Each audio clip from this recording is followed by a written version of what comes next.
안녕하세요. 세금 읽어주는 여자 자담세무에게 최경 세무사입니다. 잘들 지내셨습니까? 어느덧 2026년 1월이 저물고 있습니다.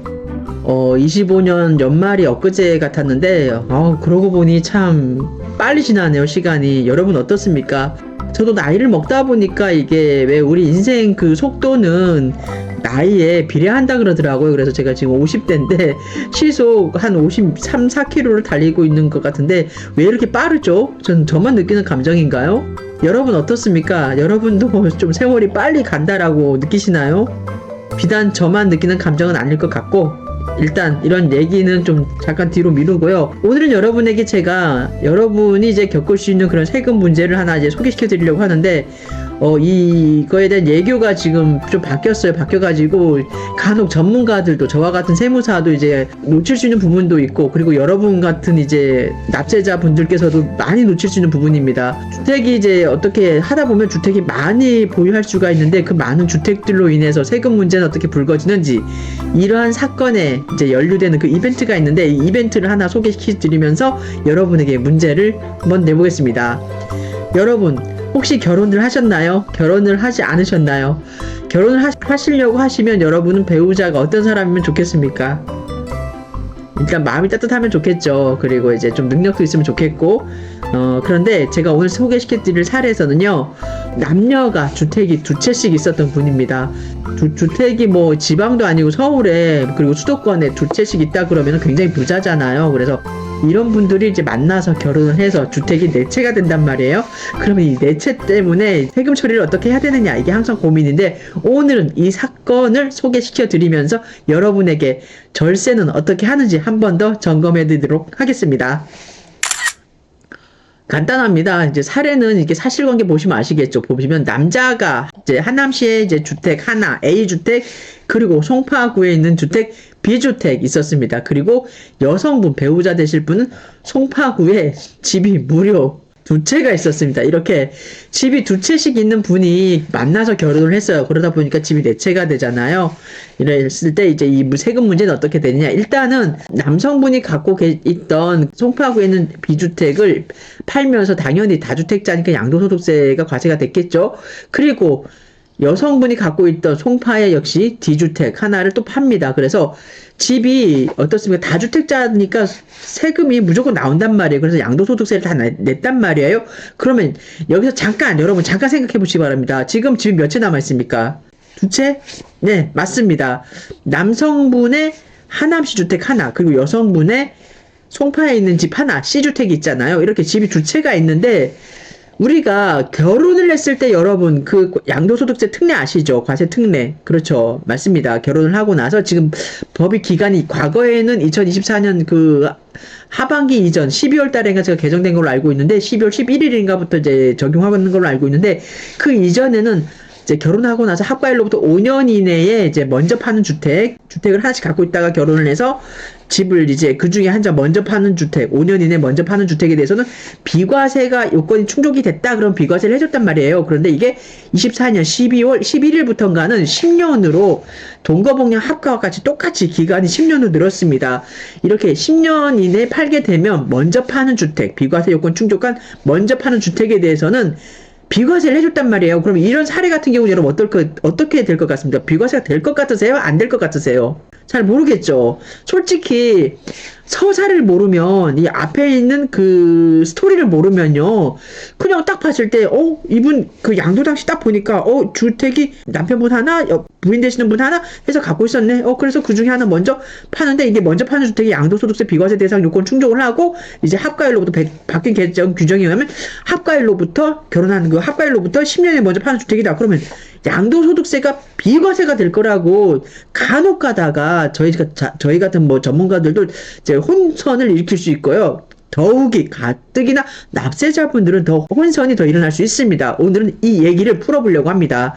자, 여러분 일단은 느낌상 안 된다는 거 아시겠죠? 자, 그러면 한번 우리가 관계법령을 한번 보도록 하겠습니다. 소득세법 89조 1항의 3호 규정은 넘어가고요. 비과세 양도소득이 아시잖아요. 그리고 그 시행령 154조 이제 아까 소득세법 89조 1항의 3호 남목에서 대통령령으로 정한 주택에서 이제 그 시행령에서 규정하고 있는데 이건 넘어가고 우리가 봐야 될 주제 규정은요, 소득세법 시행령 제155조입니다. 1세대 1주택의 특례. 자, 한번 보실까요? 좀 이제 조문을 찬찬히 보도록 하겠습니다.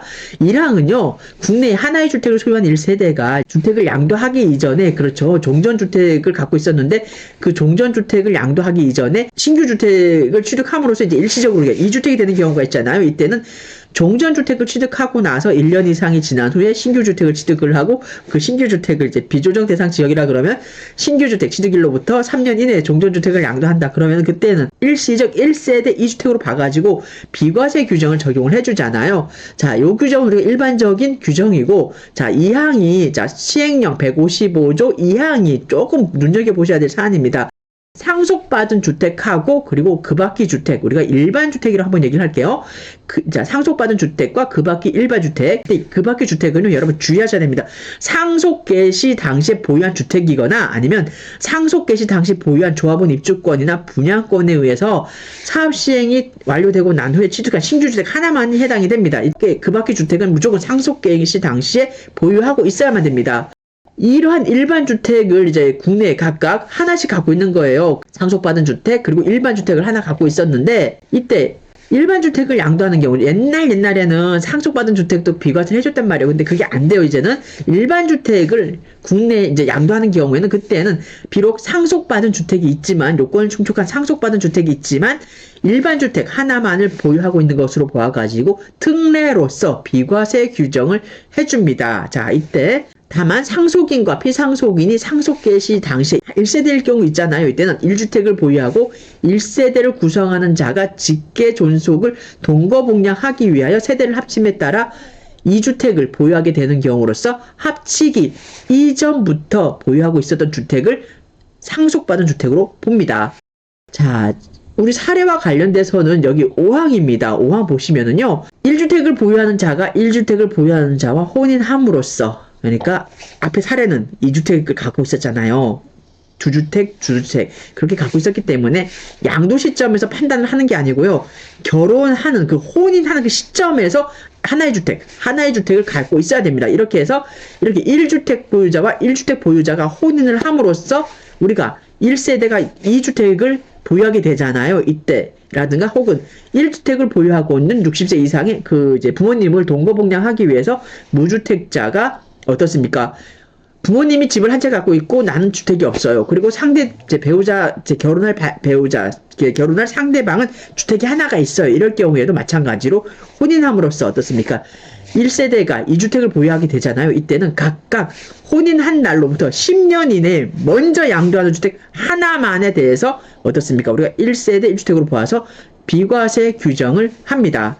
그리고 첨부해서 보셔야 될 게 우리가 소득세법 기본 통칙입니다. 보시면은 이게 대체 취득 그리고 상속 등으로 인해서 여기서 조금 더 나가서요. 1세대 3주택이 된 경우에 그 종전주택 양도에 따른 비과세 규정입니다. 기본 통칙이에요. 보시면은 국내에 1세대 1주택을 소유한 거주자가 종전주택을 취득한 날로부터 1년 이상이 지나서 신규 주택을 취득을 하고, 그래서 어떻습니까? 일시적 2주택을 보유하고 있던 중에 상속이라든가 혼인 그리고 동거복량에 의해서 세대를 합치면 어때요?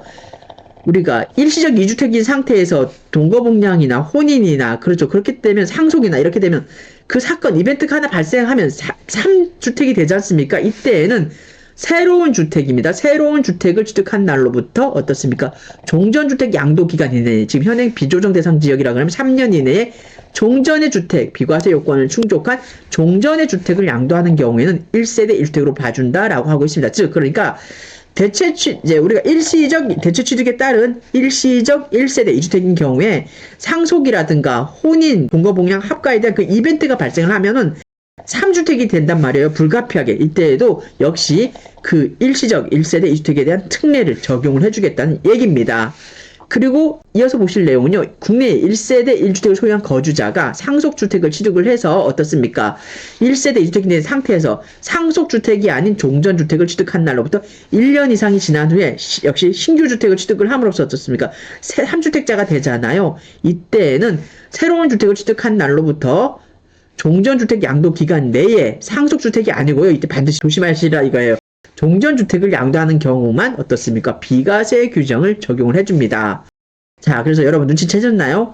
아까 남성분 집 2채, 자, 하남에 하나, 송파에 하나, 2주택자였고 여성분 송파에 2주택자였잖아요. 이분이 결혼을 해서 4주택자가 됐는데 앞서서 2주택을 먼저 팔아가지고 과세를 당했습니다. 양도소득세를 세금 납부하고 그리고 나서 남편 쪽에 집 하나, 부인 쪽에 집 하나가 있었는데 이 2주택자가 됐다 그러더라도 어떻습니까? 우리가 혼인 합가에 따른 주택에 대한 비과세 특례는요. 언제를 기점으로 본다? 양도일이 아니라 혼인 당시, 혼인 합가 당시에 그 시점을 기준으로 해서 하나의 주택을 소유하고 있는 사람 그리고 하나의 주택을 소유하고 있는 다른 배우자가 결혼을 해서 먼저 비과세 요건을 충족한 먼저 양도하는 주택에 대해서 어떻습니까? 비과세 규정을 적용해 준다는 게 오늘의 요점입니다.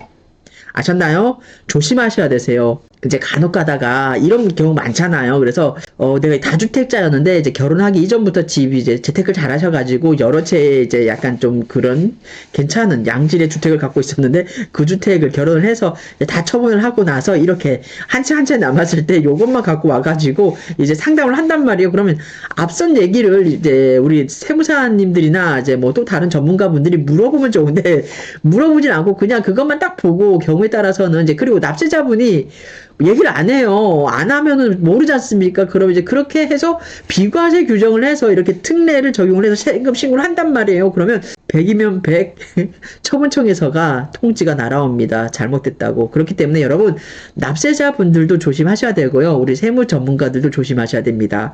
이렇게 다주택을 보유하고 있는 상태에서 결혼을 해서 그 중에 이렇게 2주택 각각 한 주택씩만을 소유한 상태로 남겨진 상태에서 이렇게 접근하려고 하시면 안 된다는 게 오늘 여러분에게 당부드리고 싶은 저의 솔직한 마음입니다. 오늘은 여러분에게 좀 쉬운 내용이긴 하죠. 다주택자들 5월 9일인가요? 이제 26년 그때부터 이제 다시 종전의 그 규정이 되살아날 것 같은데 어차피 시행령으로 이제 그 규정을 하고 있어가지고 유예를 했던 거고 중간 안 했던 부분인데 이제 그것 때문에 제가 뭐 한간에 들린 소식은 보면 하룻밤 자고 났더니 뭐 1억 8천 떨어졌다 뭐 몇 억 떨어졌다 막 그런 얘기 나오더라고요. 그래서 급매로 지금 공급량이 좀 늘어난다 뭐 그런 얘기도 들은 것 같은데 어쨌거나 뭐 우리가 뭐 항상 그렇게 다 좋은 양질의 주택만 보유하고 있는 건 아니지만 그래도 여러분이 갖고 계신 그 주택들에 대해서 세법적인 세금적인 접근을 하기 위해서는 항상 우리가 돌다리도 두드려보고 건너야 되는 게 솔직한 심정입니다. 그래서 항상 주의하셔야 되고요. 이렇게 어떤 사건의 이벤트, 혼인, 뭐 동거복량 그리고 뭐가 있으면 상속, 뭐 이런 경우, 증여, 이런 경우 다 항상 이렇게 우리가 살아가면서 이게 같이 버무려져 사건이 발생을 하잖아요. 그렇기 때문에 그런 사건이 있어가지고 어떤 이제 주택을 처분하거나 어떤 부동산을 처분하거나 했을 때는 항상 모든 앞에 그 부동산에 대한 모든 서사는 세무 전문가들과 항상 얘기를 같이 하시는 게 절세의 최선의 지름길입니다. 이상 자담 세무에게 세금 읽어주는 여자 손혜경 세무사였습니다.